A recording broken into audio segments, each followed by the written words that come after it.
Hey everyone, this is Matt and here we are again on the Vinyl Head UK channel, and it is that time of week again. It is time for more download festival memories. We are already on to 2009. Can you believe it? We're shooting through these. 2009. Let me just point out, this of course would be the day that everybody is slowly coming back, bloodshot eyes, weary, tired, burnt from download. This should have been download weekend. Obviously, 2021 was postponed. We're back, hopefully, next year in 2022. But yeah, this would have been download weekend. So hopefully, guys, this can help you escape a little bit of the download blues. So, 2009. This saw our third location in 3 years at Donington. I mentioned before, in 2007, that was the last time that we were at that iconic sort of Monsters of Rock location.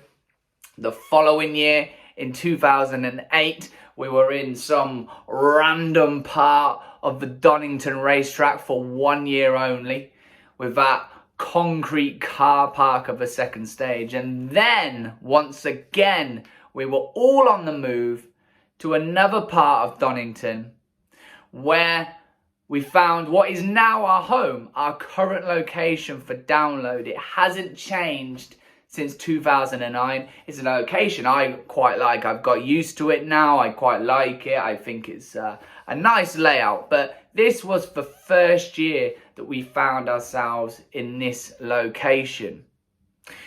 So, let's get into it. My trusty colleague, my partner in crime, Andy, who I've mentioned before in several videos, he didn't make this one. I flew solo and met up with some friends over at Download, and quite a few people I knew went this year, which was good. It was handy. As my partner in crime, as I say, for the last few years, Andy couldn't make it. But this was a really good, solid year. As per normal, I'm going to draw from here. I'm going to try and remember as much as I possibly can. I have got the list of all the bands. As always, I like to make sure I'm remembering the right year. I don't want to go off on a tangent talking about whoever to then realise that they didn't even play that year. That was the year after or 5 years after. I don't know. So I've got my list of bands here, just so I can remember who was there. But other than that, I'm going to try and remember, as always, as much as I possibly can. Remember, this was a while ago, so I will do my best. Don't judge me if I can't remember all of it. I will try my very, very best.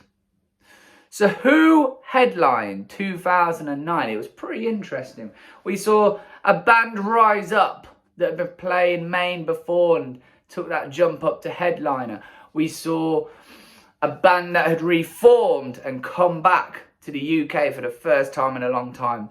And we saw a heavyweight British rock band close the festival. So, Friday's headliner. We'll go through main stage to start with. Friday saw the return of Faith No More, a reformed Faith No More. They were back in the UK, Mike Patton and crew. And there they were headlining to what was a pretty insane crowd. Saturday saw Slipknot jump up into that headline slot. They played previous years, sort of 3 or 4 down from the top, but they were pushed up into headliner position. A little bit more about that later, and a reaction and whatnot. And then closing off Sunday with Def Leppard, who have seemed to become kind of download regulars in the last few years. They seem to be kind of every other year now. But Def Leppard were back at Donington. Pretty significant moment for the band to be coming back. And they were closing off the Sunday at Download. So that's our main stage headliners. Looking, as we normally do, at who else headlined across the festival. So this year actually saw us have 4 proper stages again. Previous years we've had the 3 stages. We had the Snickers Bowl, which only really featured 2 or 3 bands. But we actually had a proper 4th stage as such. It's something that we see now pretty regularly. We have the 4th stage at Download. We've even kind of gained a 5th stage sometimes with small sort of Jägermeister acoustic stages. But yeah, 4 stages across the site. So Friday, the 12th of June, is where we kick off Download.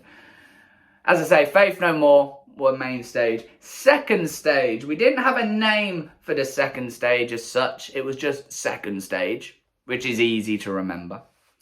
Motley Crue were headlining second. They'd come back, they'd played previously, I think again in the second stage headliner slot. And they were back once again in that same position. Tuborg stage, that was our 3rd stage. It was named the Tuborg stage, which I think was possibly, I think the 2nd stage was called the Tuborg stage the year prior. This was back to the 3rd stage. Meshuggah headlining, great band, really great band. It was kind of spoiled for choice a little bit here on the Friday headliner scene. And then the 4th stage was the Red Bull Bedroom Jam stage. A little bit of a mouthful. The Red Bull Bedroom Jam stage.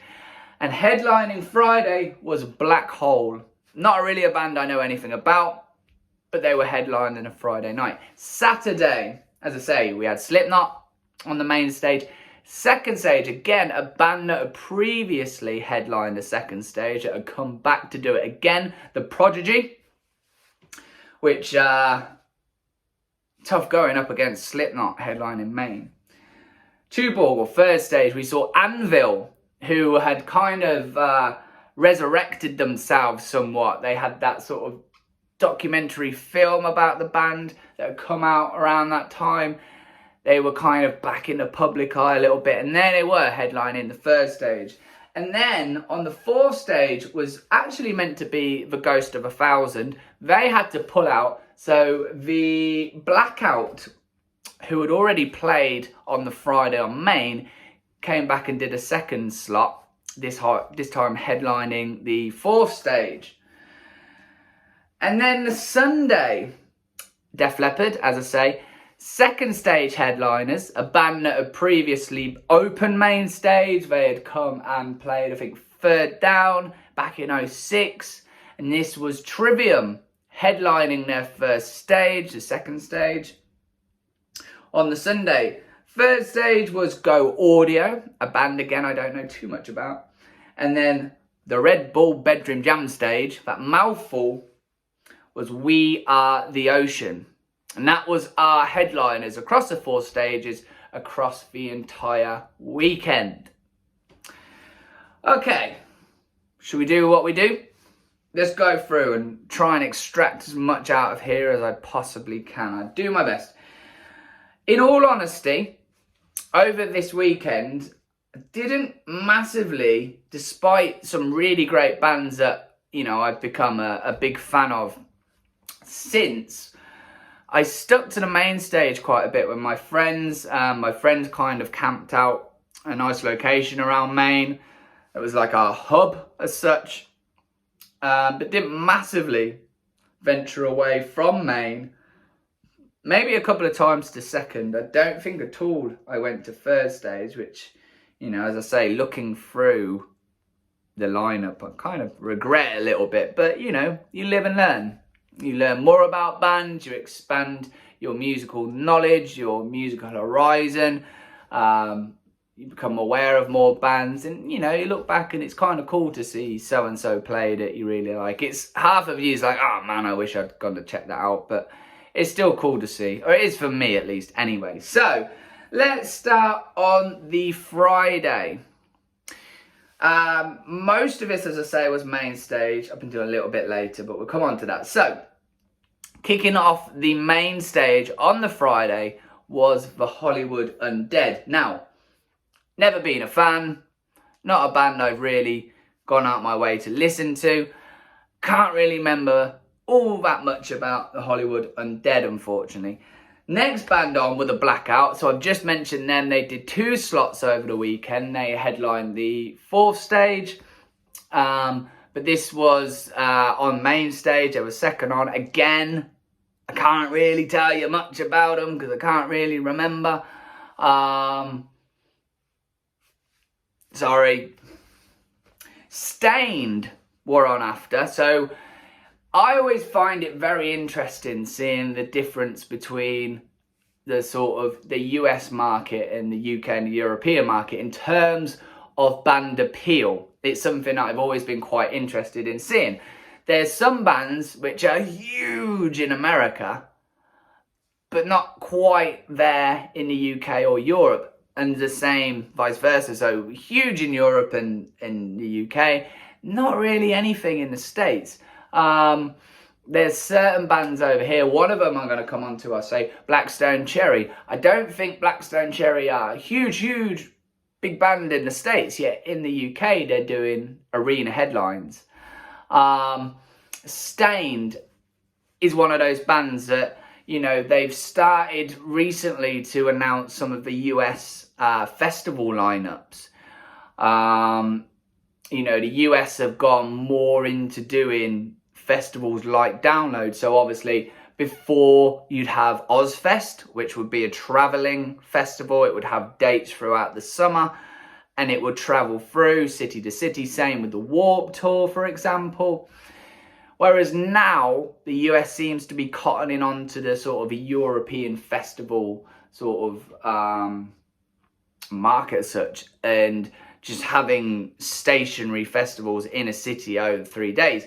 As I say, they've started to announce some of these lineups, and Stained always feature pretty high, maybe not quite a headliner, but usually a good sub-headliner or third down from the top of the bill. So obviously a lot bigger. Over here, and you know, they're not a small band, but never really hit the heights that they have in the States.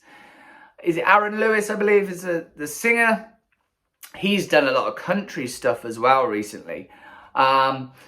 With him, though, I always seem to see him in the press for more sort of negative reasons, whether it's sort of arguing with the crowd or political sort of ideologies that he has and things like that, more so than his music. But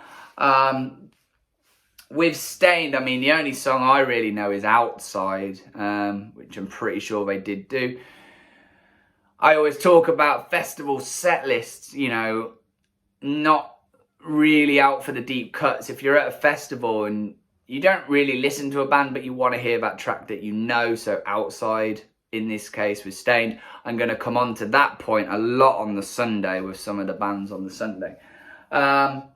But yeah, I mean, I've never really been into Stained. I find it a little bit depressing, some of their music.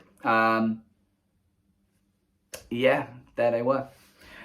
Who do we have next? Okay. Billy Talent, a band that I always really enjoy seeing at festivals. I like Billy Talent. I've never really sort of gone out my way to pick up music of theirs as such, or go to their own shows. But if they're at a festival, as long as they're not clashing with someone I really like, I will make an effort to go and see Billy Talent. And again, it's hearing those songs that I really like. Devil in a Midnight Mass. What else do they have? Try Honesty. What else? Red Flag, Fallen Leaves, stuff like that, which I'm pretty certain they would have played most, if not all of those tracks through the set. It's just upbeat, great music. It's nothing that I've really gone, right, Billy Talent are on tour, I'm going to go and check it out. But, as I say, festival-wise, I want to see Billy Talent. I always enjoy seeing them. They're not really a band that kind of, I mean, they're consistent. Whenever Billy Talent have come, I think they did a headline on the second stage of the year prior, if I remember right. But when they've come and played main, they've always been kind of consistent in their billing on the main stage, sort of mid-card or mid-bill on main stage. So they've always been pretty consistent with the music. And yeah, I do enjoy seeing them. I think they've got some great tunes. Following Billy Talent, Killswitch Engage, back again. They still had Howard at this point, but they were back again, so kind of download regulars at this point. They dropped a little bit on their location on the bill, so a little bit higher in previous years, but they were back once again. Killswitch again is one of those bands, I've mentioned this before of a couple of other bands, where their festival, I really like Killswitch. I've seen Killswitch a lot of times. I was always more of a Howard era fan than I have been with Jesse. I have, if you've seen the video, done a vinyl appreciation video on Atonement, so the latest record. And I said about, you know, I kind of lost my way a bit with Killswitch once Howard left and Jesse came back. I wasn't as into them, wasn't really listening to the music. But I have seen Killswitch a lot. But sometimes their sets kind of merge into one. Maybe that's because I've seen them so many times. We're looking at double figures easily for Killswitch Engage. I remember Adam D was wearing a cape. That's probably quite a few Killswitch shows that I've seen where Adam D is wearing a cape. That's kind of his thing, I guess, with his comedy shtick. But yeah, you know, Taking a Wild Stab, A Rose of Sharon, End of Heartache, A Bid Farewell, My Curse, probably Holy Diver, Dio cover. Pretty standard. I don't think, probably without looking, there would have been too many deep cuts or whatnot. But, you know, Killswitch is always pretty solid. This may have been the last time Howard did download with the band. I think the next time that Killswitch played, Jesse was back in the band. But yeah, and another pretty solid Killswitch show. After this, we had Limp Bizkit. Limp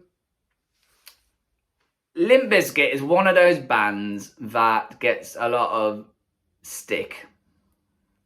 Maybe rightfully so to some. Who knows? That's up to you guys, your discretion. You know, whatever your feelings are on Limp Bizkit. But I was a teen, so I would have been 13, maybe 14 or so, maybe a little older, when Chocolate Starfish and the Hot Dog Flavour Water came out. Now, knock Limp Bizkit all you want.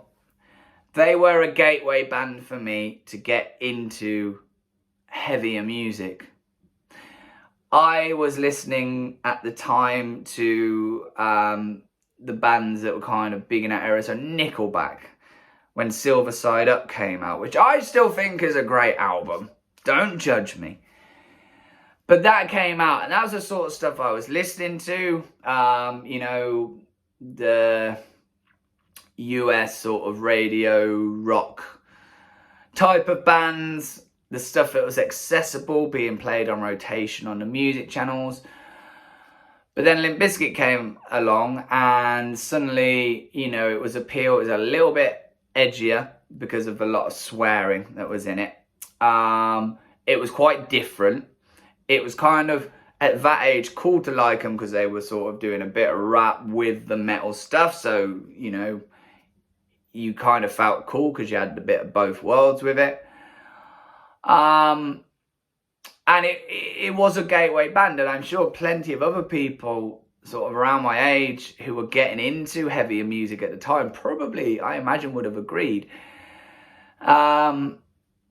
You know, they got me and pushed me in the direction of listening to heavier bands. You know, I wouldn't say Limp Bizkit the heaviest band out there compared to some of the stuff I listen to now, but it was a push in the right direction, you know. And following Limp Bizkit, Metallica came along, and then Motorhead came along, in terms of what I was discovering and listening to. Obviously, Limp Bizkit didn't come before those great bands. So to have Limp Bizkit play main stage at Download, it was almost like a bit of nostalgia. So in download terms, we could maybe compare it to Glastonbury in the sense that every year at Glastonbury, on the Sunday, there's that tea time slot where they bring back sort of a older nostalgia act, whoever that may be. And it kind of felt a little bit like that. Now, not saying they're a band that doesn't have a place anymore. You know, they're obviously still performing and still putting out new records. But it was great to jump back to like 13, 14-year-old Matt and listen to Limp Bizkit. And of course, anything off Chocolate Starfish, I knew that stuff word for word. I was going toe-to-toe with Fred Durst, don't you worry. And pretty much everybody else around me was. It's one of those bands, it's one of those albums, Chocolate Starfish, where you know all the words. Just because of the swearing, I guess, brought in a lot of younger people. That rebellious side, you know, I don't care. I don't care what you think. I don't care what you say, Mum and Dad. I'm going to listen to this. It swears, so what? You know, I'm going to be edgy because I like rock and I like metal now. But it was great to hear. And they came on and they did like a musical interlude, a musical intro. And then they went into Break Stuff, if memory serves. And then My Generation. And I mean, Significant Other, once I got Chocolate Starfish, went back and picked up Significant Other, and then you had Break Stuff and Nookie, you know, and again, word for word. So to go from Break Stuff into My Generation, you know, you are in your element. As I say, you can slate Limp Bizkit. A lot of people do. A lot of people slate Limp Bizkit. But you know, I can honestly say without Limp Bizkit, maybe I wouldn't have I think I would have got there eventually, but maybe not pushed in that heavier direction straight away. And of course, you know, we were coming out kind of, when Chocolate Starfish was released, I guess we were still right in that wave of new metal, you know, with Hybrid Theory and Toxicity and albums like that, you know, POD, I guess to a degree Alien Ant Farm were kind of in there a little bit, you know, all those type of bands. And it was a gateway into heavier music, definitely. And so it was a lot of fun seeing Limp Bizkit. Wes Borland was in his typical crazy stage attire. He was in like black paint with like a big headdress sort type of thing. Typical Wes Borland stuff. I remember Fred Durst going down into the crowd. I remember someone yanking down his shorts, which we laughed at, you know. And then I remember they brought two fans on. I forget which track it was. I can't remember which track they were doing, but he brought two fans on. And I remember where I was stood and everyone around, one of the guys that got brought on stage at the end of a track produced this like amazing metal, like not death as such, but this amazing deep metal scream. And all of us, all the people around me and myself included were like, whoa, like that guy kills it with vocals. And I think Fred Durst said something about getting that guy into a band. I think we were all like, yeah, do it, come on. But yeah, it was just a lot of fun seeing Limp Bizkit live. I think probably like the only time I've ever seen them live. I wouldn't mind seeing them again. It's fun, it's nostalgic, it's just a good time, you know. But following Limp Bizkit, another band from that new metal era, and that was Korn. Again, coming back, Korn were quite the regulars at Download by this point. You know, we had the year we had them in 04, we had them in 06 without Jonathan Davis, we had them in 07, headlining the second stage, and here they were again, sub-headline in Maine. And this was the first time I got to see Ray Luzier, who came in as the new drummer for Korn. He is still the drummer for Korn. Obviously, that show in the second stage when they headlined, that was Joey Jordison on drums, and still the best time I've ever seen Korn was that show. But Ray Luzier is a drummer I really, really, really like. I think he's got such a unique way of playing. I could watch him play for hours and days. And this was the first show of his. Didn't really know much about him at the time. And obviously since watching Korn since then, gone on YouTube and checked him out more. And he's such a great drummer. Really love him. And here he was, the first time I'd seen him with Korn. They still had kind of the random guys playing with them.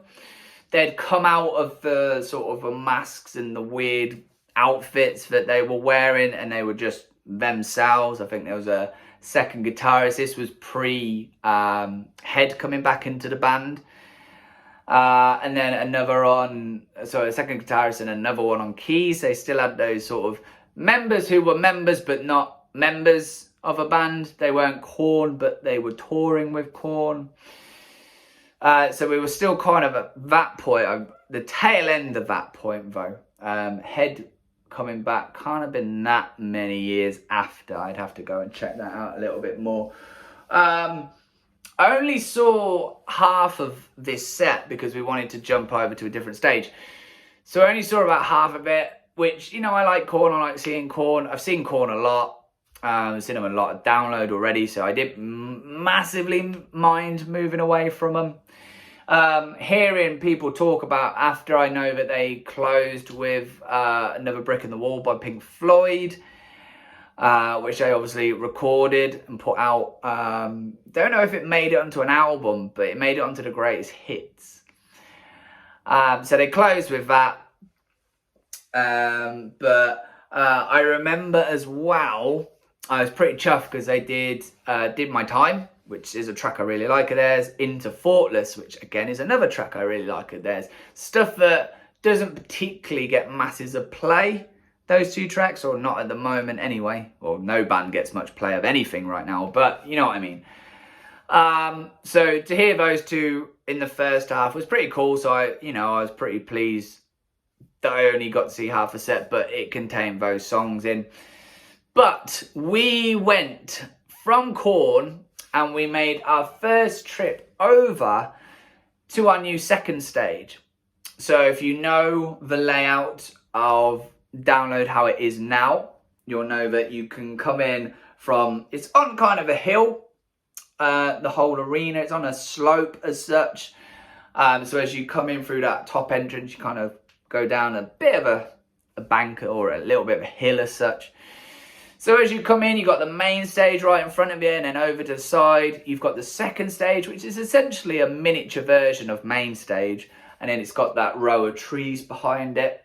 And I like the second stage. Again, it's on a bit of a slope, so you can get a pretty good view from wherever you are. And I always enjoy going to the second stage. I think it's a nicer atmosphere at times. A lot of people hang around main for the sake of it.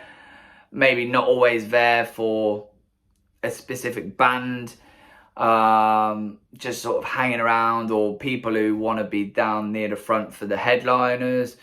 Whereas second, you get some people hanging around to catch whoever's headlining, but on the whole, you genuinely get a crowd that is fans of the band that are playing at that time. So you get kind of a better atmosphere, I think, for whoever is playing than it is on main.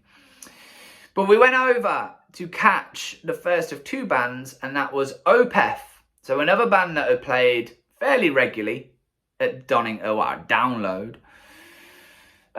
The second band that I ever saw at Download following the Dillinger Escape Plan in 2004. But here they were headlining. So they were on the Watershed album, which is a great album. It's not their best album, but I really, really like it. They open with Heir Apparent, which is my favourite track off a Watershed album. Obviously, Opeth's tracks are pretty long. So they didn't squeeze loads. They maybe only did 4 or 5, I'd say, in their allotted time.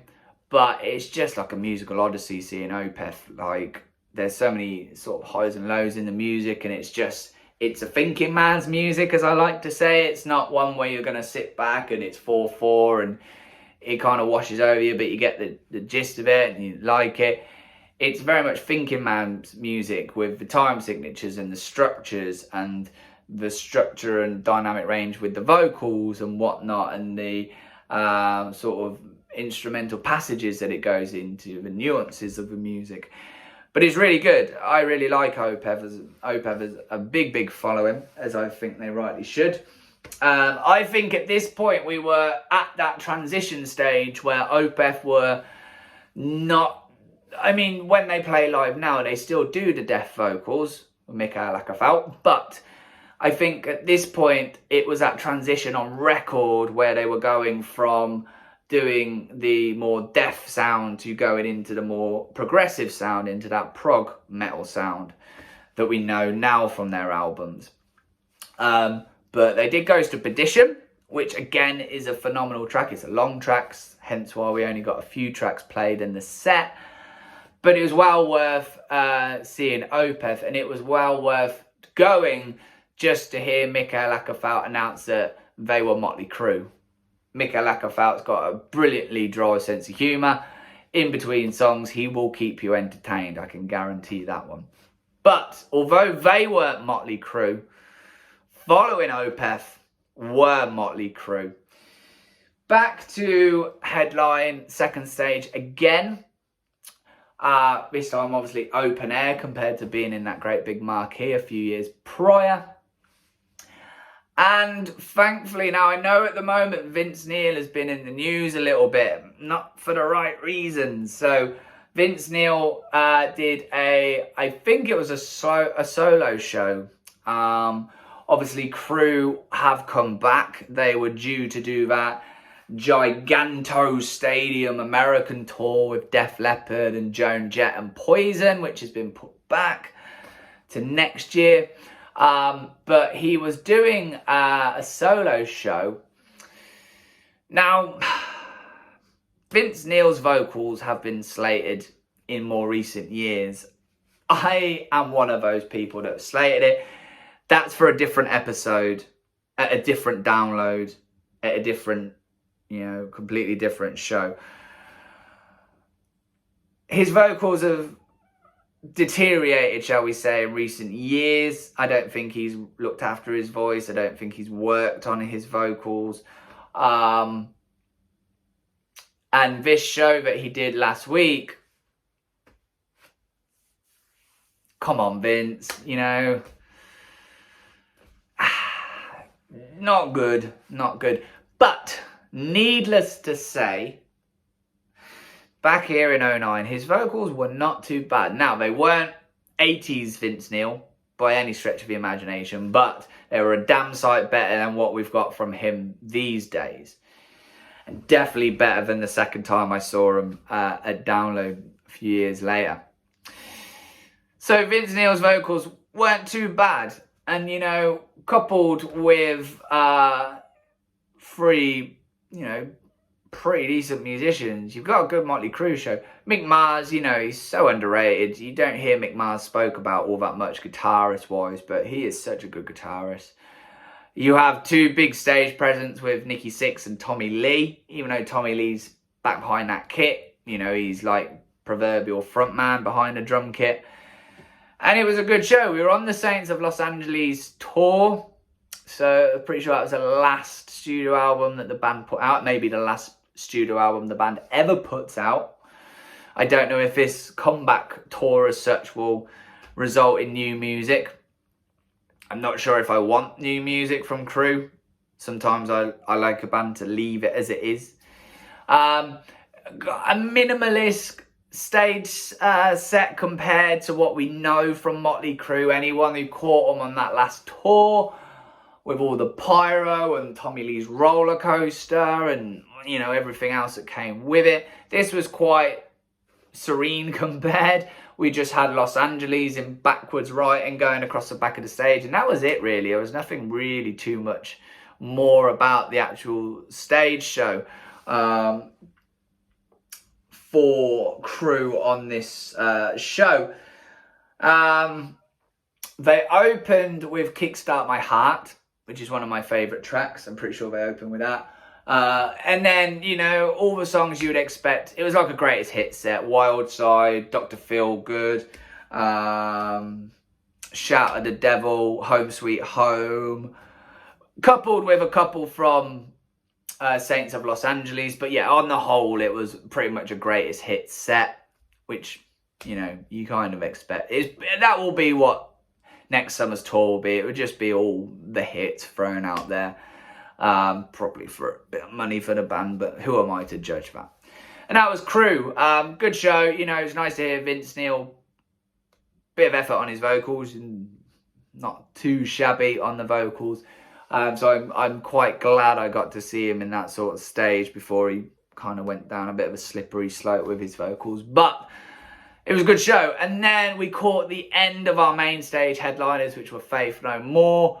I never massively got into Faith No More. I've seen them a couple of times. It's one of those bands where I'm not quite getting the hype on them, which is fine. You know, we don't all have to like the same bands or get it or anything like that. I don't mind if you don't like Metallica. I think you're crazy, but I don't mind, okay? So yeah, we caught the end of Faith No More. They had great big red curtains that Mike Patton kept disappearing into and everything. I can't really tell you much. I'm not really up on Faith No More back catalogue. I know Easy and I know the other one that is I can't even remember the name of it.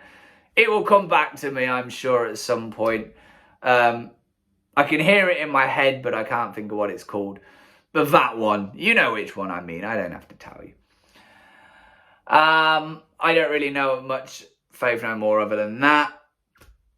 And that was Friday. Faith No More ended, that was Friday. Let's have a little look, as we always do, at who else played across the Friday lineup. So, second stage was quite strong, I have to say, I think. So, in this moment, we had A Day to Remember. So, I always like to make a point, I say it every episode, but I always find it really interesting to see bands that started a lot lower down and have worked their way up. Here we still see A Day to Remember fairly low on second stage. A band, of course, that have gone on to sub-headline Main. So quite interesting to see them work their way up that bill. Following those guys was Parkway Drive. Now, another really interesting one, these Aussie boys.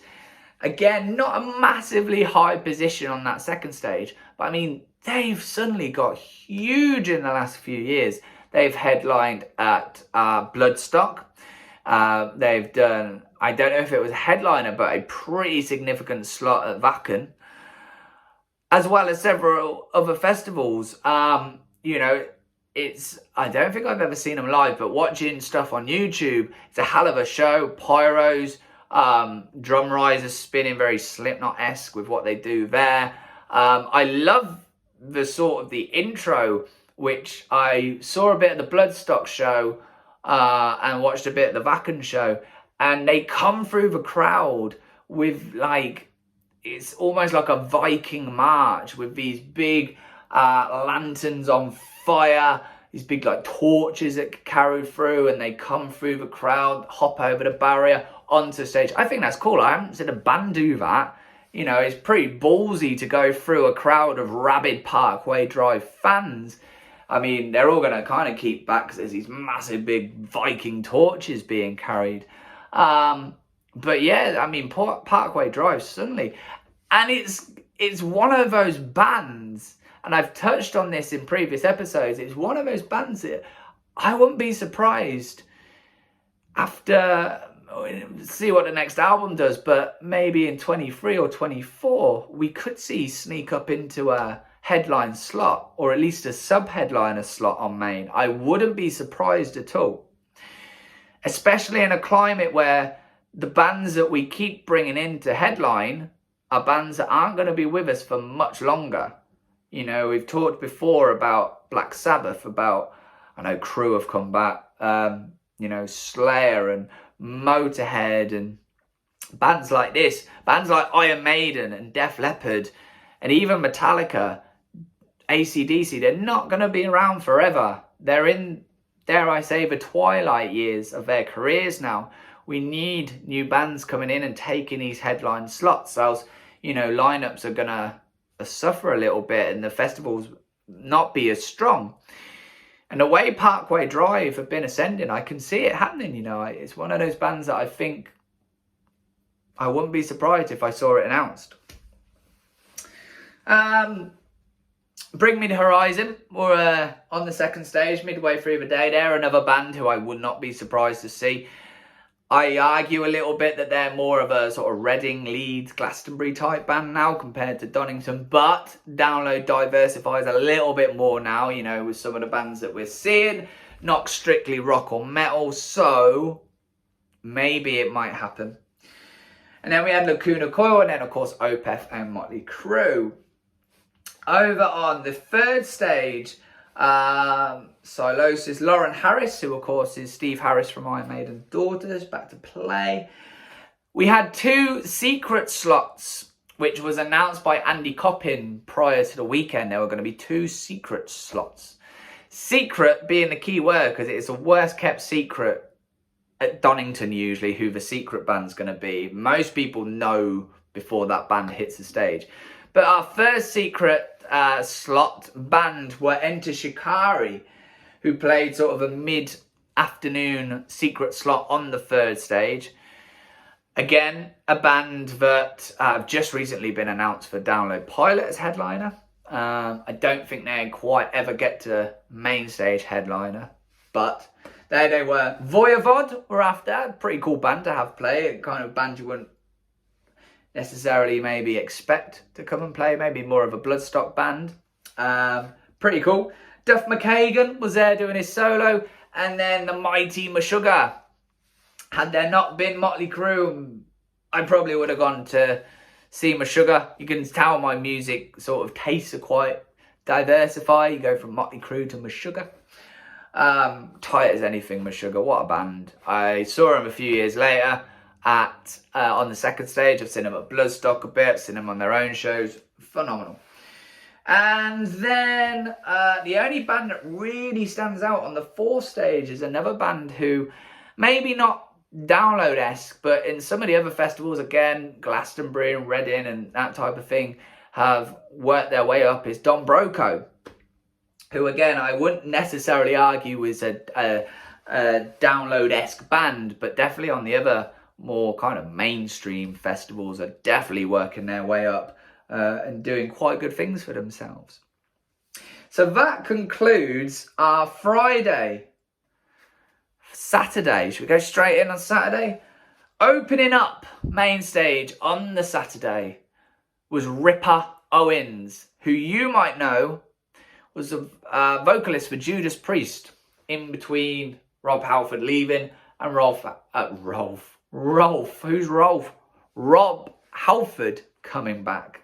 Get my words out there.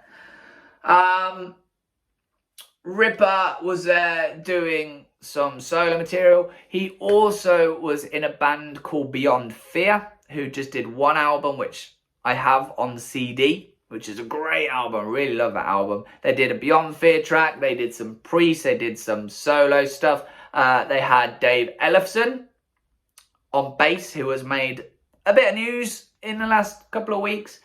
Was Megadeth bass player, now is not Megadeth bass player. He was on bass that day though for Ripper, which was pretty cool.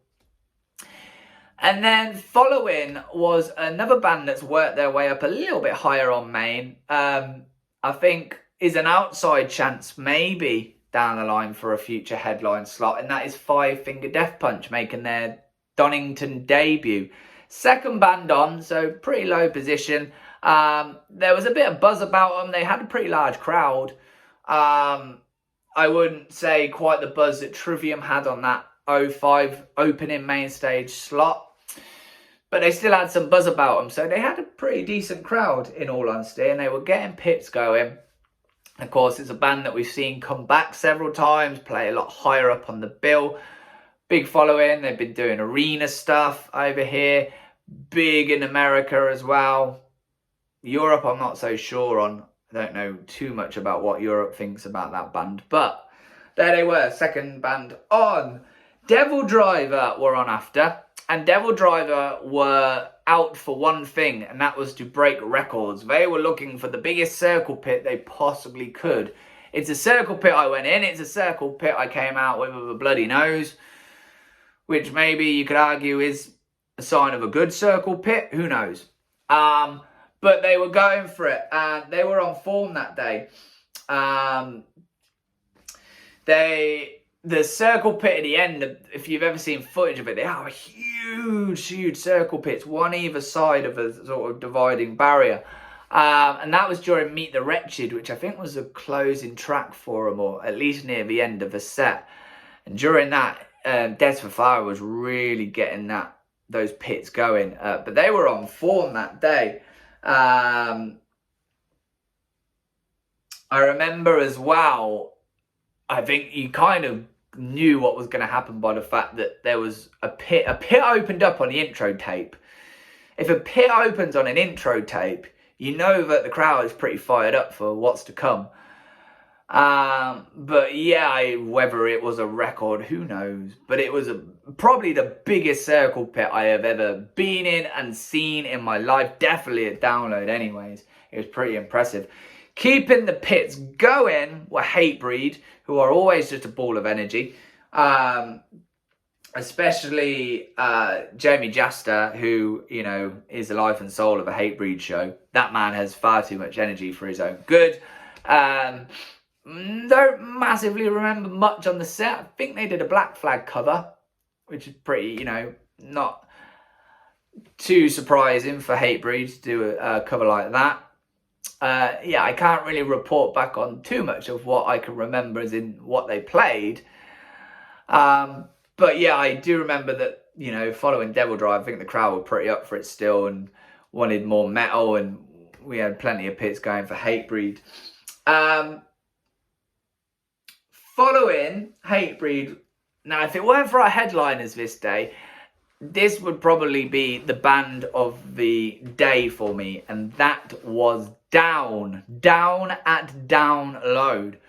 Down had played in 06. They were our secret band. They opened up main stage. Here they were again in a nice mid-afternoon slot, or early evening slot maybe. Phil Anselmo's voice was phenomenal that day. Phil's voice was perfecto. Really on point. Phil's voice again, go back to kind of a Vince Neil conversation. Phil's voice isn't quite as strong, I don't think, these days, but back on that set, wow. It was like Phil of old with Pantera. So good, his voice. Lifer, they opened with, and then they went into New Orleans is a Dying Whore, my personal favourite track of a band. And just riffs, just heavy riffs, a lot of headbanging, Phil controlling the crowd in the palm of his hand, as only Phil Anselmo can do.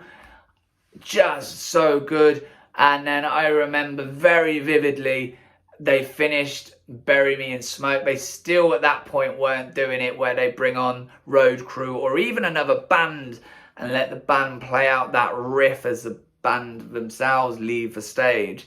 They ended Bury Me in Smoke. Phil did this wailing Stairway to Heaven lyric. He dropped his mic. He walked off. Downward Done. So good. So good. They did not let us down that day, honestly. If it weren't for the headliner, band of the day for me. At this point, move back a little bit because Dragon Force were on. I'm not really into Dragon Force. They've played Download plenty. I've seen Through the Fire and the Flames, or whatever it's called, plenty. I don't need to be seeing it again. Sorry if you like Dragon Force, it's not for me. And then we had a real sort of bit of diversity in our bill, and that was the return this time on main of Pendulum, who had played previously the year before on the car park on the second stage, and they were back on main. And some may argue maybe a bit unwelcome, considering we had a pretty metal day that day.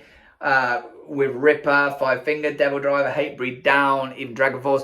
Pretty metal, if you ask me.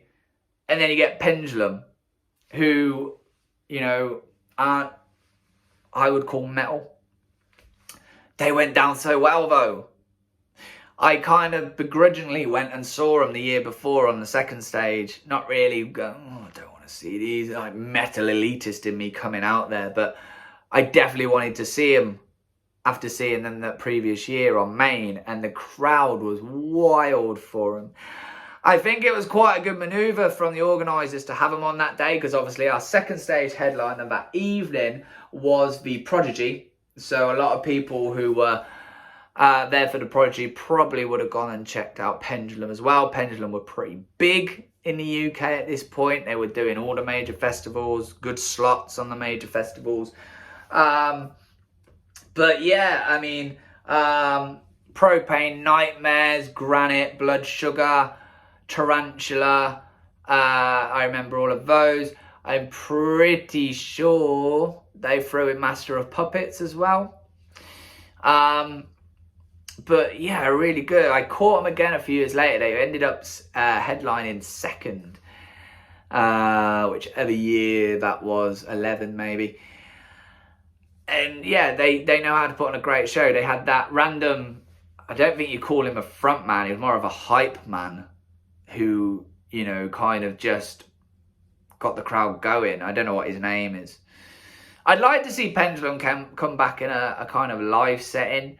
I know they do the DJ stuff, but I'd like them to come back and do another second stage headliner slot, to be honest. I think a lot of people would appreciate that. But yeah, an odd booking in the middle of the day. Following a great set was quite the opposite, unfortunately. And I've spoke about this previous in other episodes. That was Marilyn Manson.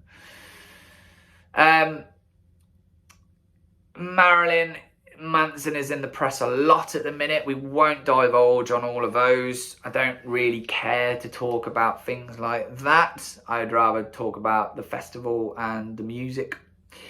He's been in the press. We won't touch on it any more than that. He was a shambles that day. And I've said this before about Marilyn Manson. I've seen him a few times. The only one time I've really thought he was on it was at Reading Festival. He just, I think, you know, drugs or alcohol were present with him. And it just a shambles. And it just, you know, we had a real good flow through that day with Devil Driver with the pits, with Hatebreed with the pits, with how good Down were, Pendulum as well, carrying momentum, and then it kind of just doled for Marilyn Manson because it just was, the set list was really odd, and it just, I don't know. It's such a shame because back in 2000, 2001, 2002, that man was on fire. And I wish it was still like that, but no. I was kind of worried that the energy was going to be sucked out of our headliners crowd. Thankfully, that was not the case. And of course, our headliners were no other than Slipknot, making the step up to headline Donington and Download for the first time. I think they've now gone on to do it 4 times. But this was the first one. When it got announced, there was a lot of debate. Were they ready? As we always see, you know what the press can be like. They've done it for bands since. Every time there's a new headliner, you know, it's a crazy thing. It's catch-22. Whenever a band who has headlined several times gets announced. So Def Leppard I'm going to use, or Metallica, or Maiden. You get the press and you get the fans going, oh my God, why is it always the same bands, you know, always seeing Def Leppard or Metallica? Can't it be anyone different? You get all those types of people, and the press do the same. And yet when a new band gets put in, so I'm looking at Slipknot, I'm looking at Avenged Sevenfold, Biffy Clyro, even Muse, bands like that, when they end up getting that headliner slot for the first time, everyone's like, oh, why is it not Metallica or Iron Maiden or Def Leppard? Or you can't win. But the press did the usual, you know, when Slipknot got announced, it's, are they ready? You know, is this too early? Are they a headline worthy band? Obviously, they've been doing arenas at this point. They've been doing good, consistent high slots at Download. But it was like, right, this is headliner. This is big time. This is big leagues now. Are they going to pull it off? Are they going to be a bit of an average headliner? You know, a band that maybe is better off suited sub, or, you know, 3-4 down on the lineup? No is the answer. Slipknot earned their place that night. That was just it. Obviously, you can go back and watch it. Got put out on DVD. This was the last UK gig for Paul Gray as well, who unfortunately passed away the following year, which was very sad. But they earned that place. They were a band who were absolutely out to prove a point. This was obviously a band who had seen and was fully aware of what people were saying. Are Slipknot ready? Are they headline worthy? And they had a point to prove, and they came out just all guns blazing. They opened with Sick into Eyeless, and from the moment they kicked into Sick, you knew that this was the right decision, and that Slipknot are a headline worthy Download band. Absolutely no question about it. I've never seen Jim Root so fired up in my life playing a show. He was going for it. All the band were going for it. They deserve to be there. I can't sort of get it across any more than that. Slipknot needed to be there. And it was such a good set. And they've come back, and every time they've delivered. I don't think that you could see a Slipknot show that's sort of subpar. Every Slipknot show is 110%. Whether you like the band or not, whether you don't get the masks or the gimmick or whatever, you can't knock them on as a band, you know, as a show. It was a great set, stage set as well. I remember during, I think it was a Blister Exists, back when Chris Fenn was in the band, I remember coming over, and we were quite far forward his side, coming with the snare and it dropping. And he just stood there looking down at it, and then he just kicked it off the stage, and then he launched the sort of piece that holds this. It was a marching snare, so if you've seen the marching bands, holding it onto his shoulders. I remember him launching it, and then right in front of us is big burly security guard with the band coming and like, I need it back, and the drum and that beat. How he got the sort of shoulder piece back, I don't know, but I always remember that moment. But yeah, just, they were out to prove a point. They were fired up, and you can go and check it out on DVD, or the whole show's on YouTube as well. But buy it on DVD, I should say that. Buy it on DVD, support the band. Or Blu-ray, of course. Or VHS, who knows? Let's go old school. But yeah, there was no doubt about it. Slipknot cemented their spot that night. So, let's see who else we had. Second stage that day. Again, we won't go through everyone. Fight Star were back. Static X, The Answer, You, Me at 6. We had Chris Cornell, the late, great Chris Cornell. I was extremely sad the day we lost Chris Cornell. There's been 2 deaths that really moved me. And I've seen a few deaths, unfortunately, in the rock and metal world. My first big one, I think, was Dimebag. But 2 have really moved me, and that was Lemmy, and the other was Chris Cornell. But we won't dwell on the sad points. We'll speak about the good points. So Chris Cornell was here. Unfortunately, I didn't see him. Why, in hindsight, I picked Marilyn Manson over Chris Cornell, I would never ever know. But he was back. He was actually meant to play the year before, but postponed it due to album commitments. He was recording an album at the time. But here he was back doing his solo thing. And then, of course, The Prodigy headlined another band who we've lost a member of with Keith Flint. That's some clash, right? Slipknot or The Prodigy, whichever one you go to, you're going to get a show. You really are going to get a show. And again, like with the headline slot in the second stage a couple of years before, good things I heard coming from people leaving The Prodigy. Third stage, again, we won't go through all of it. We had our second surprise secret slot, and that was Thunder. Thunder, who are on about their 14th final tour. And there they were, just like Enter Shikari the day before, there they were playing a secret set. Following them, a band that is really doing well for themselves in the British metal scene, and that is Architects. They are on a real good roll at the minute, and I think they probably will carry on that good roll. And then Anvil headlining. As I say, Anvil, a band who were going off the back of that sort of documentary film about the band, which I've seen, and it is really interesting to see a band that was doing well and then hit rock bottom and then found themselves, and the pure joy in them when they were back performing and doing what they love. It's really worth a watch if you get a chance to check out that Anvil film. They've kind of disappeared again since that, unfortunately. But here they were headlining third. And then on to fourth. Nothing really that jumps out at me, in all honesty. Not really any bands that I've heard of on there, other than the Blackout, who, of course, were back, as I say, doing their second slot of the weekend. So let's go on to Sunday. And this was kind of dubbed Classic Rock Day. You'll understand why as I work through the list. But yeah, it was kind of unofficially dubbed that for a pretty good reason, I'd say. So we actually started the Sunday on the second stage to get a bit of metal into our bones. And that was Sacred Mother Tongue, and then Trigger the Bloodshed. And of course with Trigger, I've spoke about them before.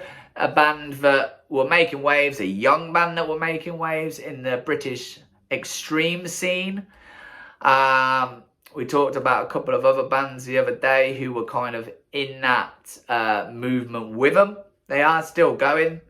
But yeah, they were making waves. We went and checked them out. I can't really remember much about the set or anything, even Sacred Mother Tongue. I can't remember much about those guys either, but we needed to get a bit of metal into our bones because the rest of the day on main stage wasn't really very metal as such. So we needed to get a little bit of feel.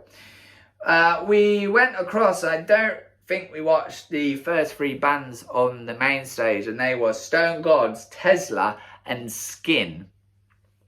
Didn't watch any of those. I think we probably went and got some food or drink, a few beers. The first band we did watch were Blackstone Cherry. Coming back from the year before, they were playing Maine again. Now, I spoke about them on last week's episode. Blackstone Cherry is a band I really love. They've been in the news a little bit this week. Unfortunately, their bass player has departed from the band, which is a shame because that was an original lineup, and it's very rare to see a band stick with that initial lineup right throughout. Blackstone Cherry were doing it. John from the band, bass player, unfortunately has departed for personal reasons. But it's a band I love. Love Blackstone Cherry. But the first time I saw them, I didn't. I'm not fussed about these. The next year I watched them. And for some reason, I don't know what the turning point was, but I started watching their set being a bit again. And I ended watching their set going, do you know what? I want to go home and check these out some more. I want to go and find their music and listen to their music because I really enjoyed that. And I don't know what that moment was where it clicked and I suddenly became a fan, but I did, and I've never looked back since. This was on the Folklore and Superstition tour, so we got a bit of a mixed bag between the first two albums. They closed again with Voodoo Child by Jimi Hendrix. I remember, and I've seen them do this before, where John, bass player at the time, lifted up his bass, and then the drummer stood up on his kit and played the bass strings with his drums, dum da dum dum dum dum, and it just sounded great. And then also I remember the two guitarists and the bass player all put the guitars behind their heads and were playing, soloing and playing in a little sort of triangle, which, you know, sort of thing to get the crowd going, and it did. But yeah, that was kind of the turning point. I really don't know what it was in that set that actually made me go, this is a great band. Why didn't I like them last year? But I do now. Who knows? But there we go. Black Stone Cherry. And then we had our classic rock. I guess you could argue, you'd probably call it southern rock, but I guess there's a little element of classic rock bands that Black Stone Cherry have drawn from and got inspired by. But the first of our kind of classic rock bands were Journey. Now, other than maybe one of these next 5 bands that I'm going to talk about, I'm not really a fan, and I will continue going on about the point that I always do, that when you're at a festival, you're not after deep cuts, you're after the songs that you know and you can sing with your beer in hand, both hands maybe, and just bout out like you don't care. And it doesn't matter that you're surrounded by 90,000 other people, you just want to sing it loud and drunkenly probably. And that was Journey. As I say, other than one of these next 5 bands, I'm not really a fan of any of these bands, but there's songs of theirs I know that if they play, I'm going to sing. And the first case was Don't Stop Believing by Journey. Didn't know any other Journey tracks. They played that. I could bout out all the lyrics. Jobs are good, and that was Journey. There's going to be a similar theme to some of these bands coming up. The one band that I am a fan of, out of this 5, was Dream Theater, but I'm not a festival Dream Theater fan. I like to see Dream Theater at their own gig where they have 3 hours or whatever to play 3 hours of Dream Theater. A 40-minute set at a festival is not a Dream Theater experience for me. I want to see it with all the extended jams, and especially being a musician, that's what I want to hear. I want to hear these amazing passages of music in the stupidest time signatures. You know, Mike Portnoy is a big inspiration for me. He was still in the band at this point. I always love watching Mike Portnoy, his style. I love playing along to Dream Theater. It was good for me as a young drummer to learn more than 4/4, which I think is important for every drummer. But to challenge myself, I would play a lot of 4/4 rock music. You know, I'd play a lot of AC/DC at home. I can't really advance too much when I'm just going dun dun da dun dun dun da, you know. And I push myself with Dream Theater to learn more and to challenge myself and push myself. So every time I saw Mike Portnoy play, I was thoroughly happy and impressed and like staring at him playing his 6 billion drums. But yeah, Dream Theater in a festival setting when they have a limited amount of time and they can literally put about 4 songs into the set, it's not quite the same for me. So I'm never massive on seeing Dream Theater at festivals. If I'm honest, I prefer the indoor setting. And they opened with Pull Me Under, which was quite interesting. Normally that's later in the set, so see him open with it was quite interesting.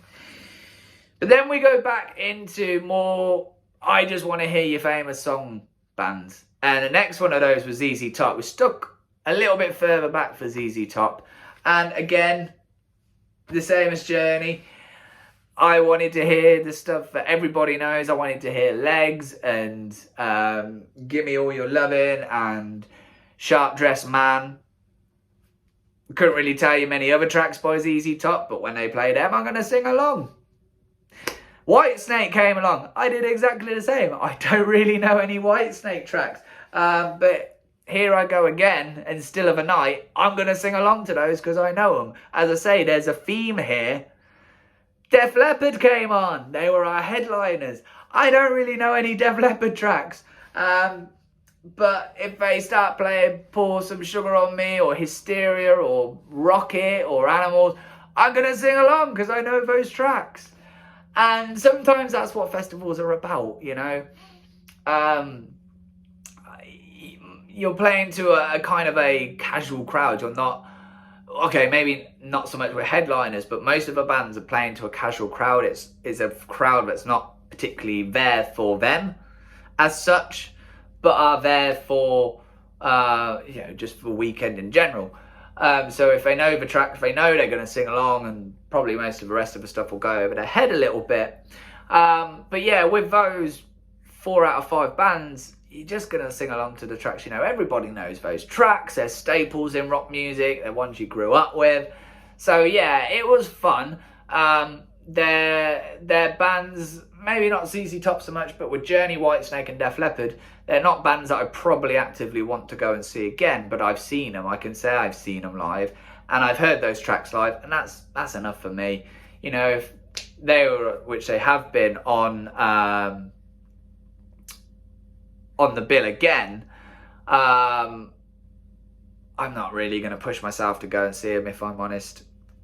That's just my opinion and my feelings towards them. Nothing against them, of course. I know Def Leppard come back what seems like every other year, but there we go. That was main stage. We're quickly going to jump on the second stage and have a little look, because it was actually pretty strong, I think, second stage. We had Suicide Silence, God forbid, Seven Dust, Karma to Burn. We had Volbeat, Shine Down, Clutch representing, Buckcherry, Papa Roach, and Trivium. So bands that have all been around the main stage, had some good slots on the main stage. So quite a strong lineup there. Definitely a lineup I would probably go and see more over those classic rock bands now that I've seen those bands live. Sort of from Volbeat upwards, I'd be pretty happy. Volbeat, Shinedown, Clutch, Buckcherry, Papa Roach, Trivium. I'd be pretty happy with that. I wouldn't be too disappointed seeing those bands. And then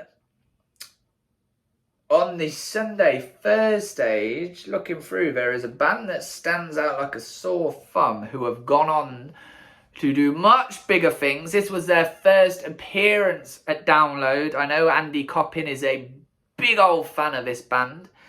And they have gone on to play very good high main stage slots. They are back next year, I believe, in a second stage headliner slot.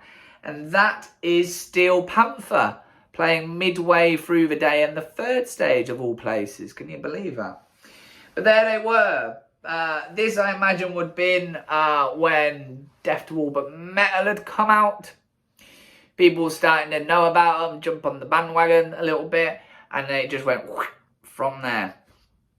But yeah, interested to see them there. Sabbath were on after. Interesting choice, bit like Voivod. More of maybe a Bloodstock-esque band, but quite interesting. Therapy, and then Go Audio.